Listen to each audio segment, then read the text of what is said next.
There is an old saying that there are only two things certain in life. They are taxes and death.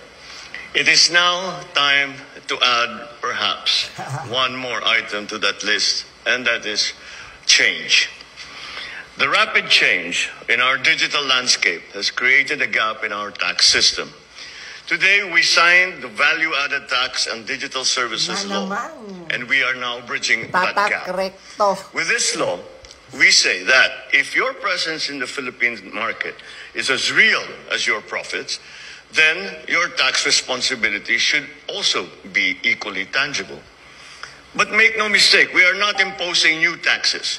We are simply strengthening the authority and streamlining the process of the BIR to collect value-added tax on digital services.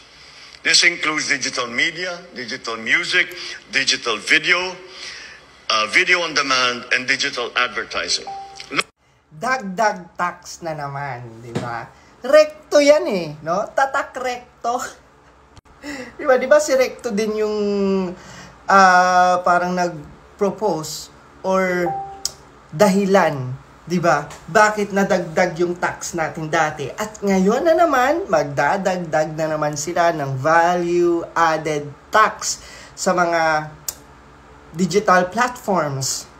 I think maaapektuhan din dito yung mga online sellers, di ba? Yung mga ginagamit ang online platform.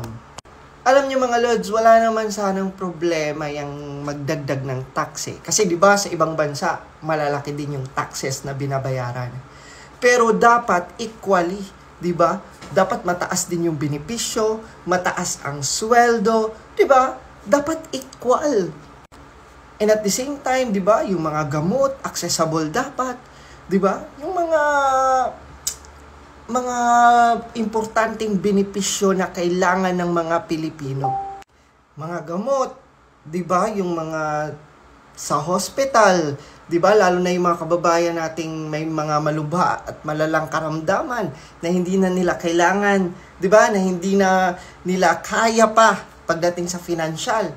Dapat na shoulder na 'yan ng gobyerno. 'Di ba? Kasi I've heard sa ibang bansa ganyan eh.